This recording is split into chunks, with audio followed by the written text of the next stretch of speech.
Hey, it's Brock here with Rock Hill Farms, and today I want to talk about electric equipment. Primarily tractors, but also mowers and chainsaws and weed eaters, maybe even a little bit about electric vehicles, and just give my thoughts on it. The reason I'm doing this video is that I've been on vacation the last few days, and before I left, I made some short-form content out of my trip to the Equip Expo in Louisville, Kentucky last year. That show is supposed to be highlighting all of the best and the newest and the most interesting equipment on the market. And the big focus of the whole show was everyone showing their electric equipment. And, it was just everywhere throughout the show, a focus on electric. And so that came through in my videos. And I've got a lot of points I want to make about why, in general, I am not a fan of the electric equipment that's currently available, why I think maybe some of you guys are a little too harsh on it, and I also want to explain why it gets such a visceral reaction. So I posted those short-form videos, and the responses were angry and very one-sided against this electric equipment. And the first thing I want to say is that just because I show something on the channel doesn't necessarily mean I fully endorse it. So when I go to this show, and this company is paid for the spot to be there, their person takes the time out to say, yes, I will get on camera with you and I'll tell you about the products, I'm going to be respectful and I'm going to give them the space to talk.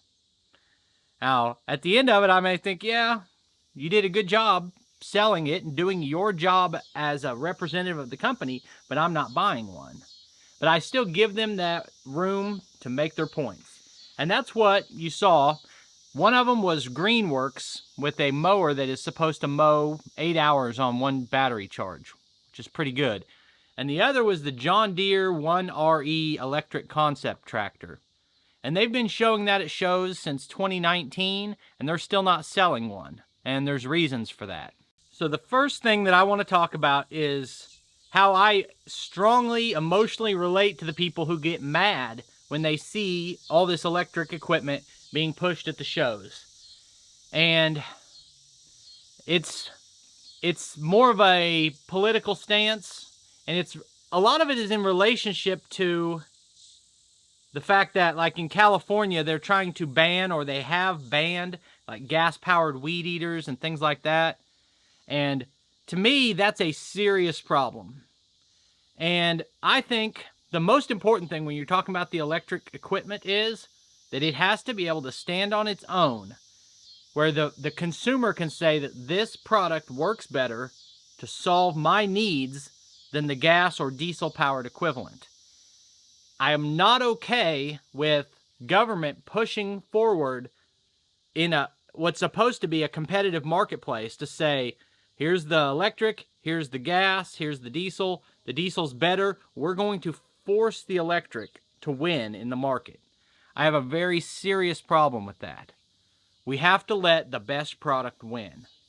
And the argument against that is that the electric vehicles are better for the environment. And I don't even believe that to be true.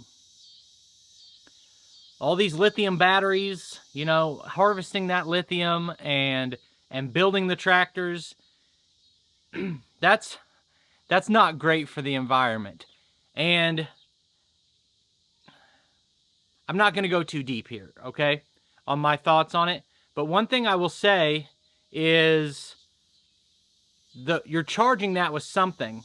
And whatever your power source that you're charging your batteries from varies.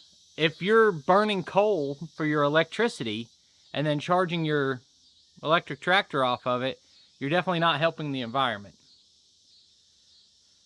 The biggest problem I have, though, with them, well, there's two. The one I just mentioned is having the winner in a competitive marketplace be mandated is a major problem for me. The second problem is longevity. So I have a 1941 John Deere A tractor. 82 years old, I can still drive it. I can still use it. Now, are these, if John Deere releases that 1RE, is it going to be on the market in 82 years? Are you going to be able to still use that? Or are we moving further and further into a society where absolutely everything is disposable? I buy an electric car for $40,000. It's this little compact electric car, bottom of the market for those. And in 10 years or 5 years or however long, all the batteries need replaced and they cost almost as much as the car. So the car has to just be thrown away. There will be no more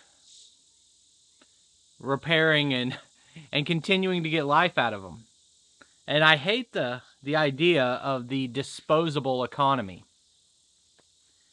I mean, how is that better? I know that the batteries on these electric equipment can be recycled. That doesn't mean it always happens. So that's one thing, is the debate of, is it better for the environment? Everyone's going to have their own opinion there, but I think the product needs to stand on its own. So that's where we're at now. Do these products stand on their own? And here I want to give credit to the Stony Ridge Farmer and Tractor Time with Tim for doing some really good videos testing out the Select-Track tractor. Select-Track was the first company to really bring an electric tractor to market that anybody could buy and use. And of course, it's a competitor for a 25 horsepower tractor. And those two channels are the first I know of that they got that product to test out and demonstrate. And I think they've done a great job of being unbiased and saying this is what I like, this is what I don't like, and giving a fair view of what that tractor is. And what I will say, I've watched all of the videos they've put out on those, and I've done my research, and that tractor is not ready for the market. It's not competitive in any way with a diesel tractor. And I guess I shouldn't say in any way. Like Tim demonstrated that currently that 25 horse equivalent electric tractor can pull more than a diesel 25 horse. So it's got an advantage right there. But that tractor costs twice as much and it gets a couple hours of runtime. Now these are early to market versions, so obviously it's going to improve over time. But today, I'm not paying twice as much to get a tractor that will run for 2 hours at a time. Not interested. Now, where I think people are unfair is just calling them junk and saying that they're gonna leave you stranded out in the field while you're working your farm, and it's a little bit of an unfair comparison because no one is selling a tractor right now that is promising to do that. They're not promising a tractor that can replace all your farm tractors. What this is supposed to be for is someone who puts 50 hours a year on their tractor. That averages out to an hour a week. And there's a lot of guys out there who have a 25 horse tractor that put 50 hours a year on it. There is not a thing in the world wrong with that. If you're that guy, and they get the price point down, then all of a sudden this electric tractor offers you some practical real-world benefits that don't have anything to do with politics. It's going to be quieter, and it should be lower maintenance, and it might have more pulling power. And maybe you're in a little community with an HOA, and your neighbors won't complain, and there can be an application for it. Personally, I don't want one.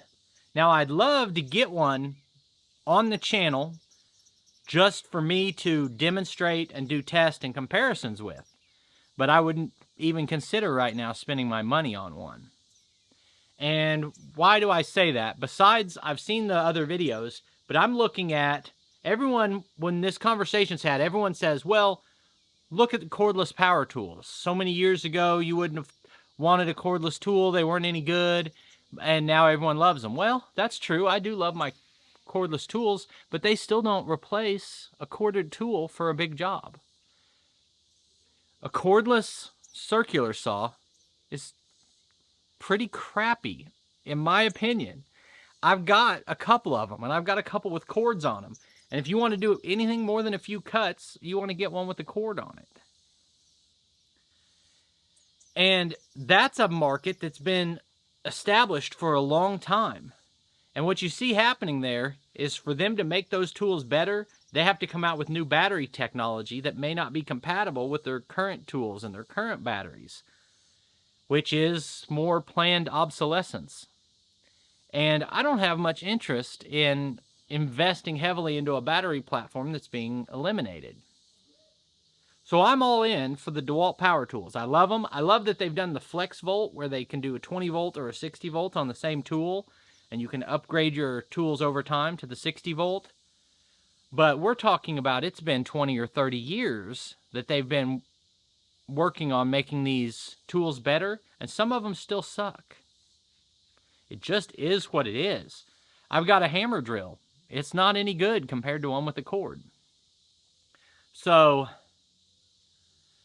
I think it's going to be a very long time before an electric tractor can compare with a diesel farm tractor.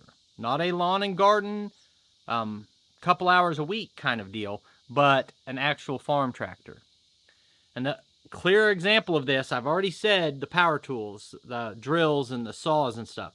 Next, weed eaters and leaf blowers and things like that.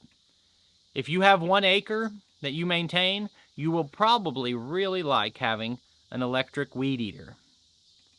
If you mow for a living, you will hate it because it's not there. They're not powerful enough. What I have used is a 60 volt. I also used a 40 volt cobalt before that. And it was fine for my yard. It wasn't worth it on anything more than just my yard. And that's when we lived in town. I also have a 60 volt leaf blower. It's just as good as a hand-powered leaf blower for 5 minutes, and then it shuts down. The runtime is no good. Next is cars. People are having good luck and really liking their electric cars. They can't do it with a truck.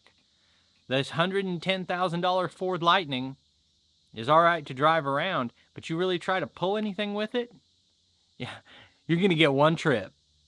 Like 20, you might be able to go, 30 minutes and back pulling a real trailer load.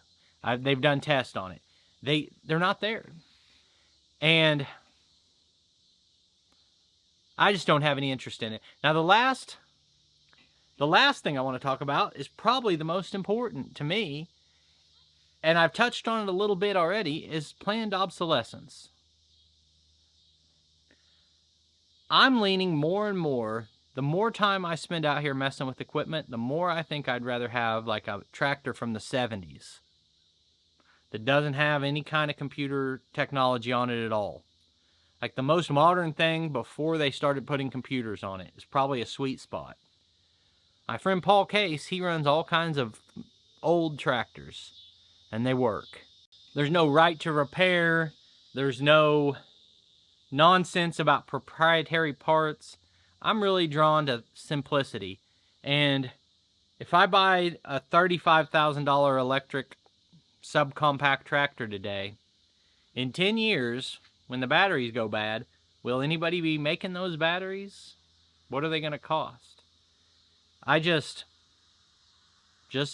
It's not for me. Now, the last thing, and this is a really good point too, is I went to that Equip Expo and I fell in love with this DeWalt 2-in-1 stand-on electric mower.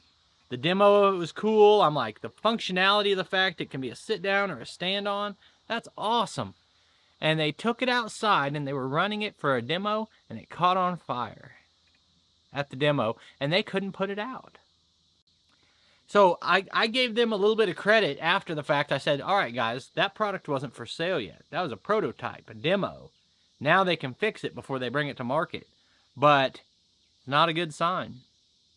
So I think it's important that science continues to innovate and work on solutions, but I also think not even close to being usable for someone like me.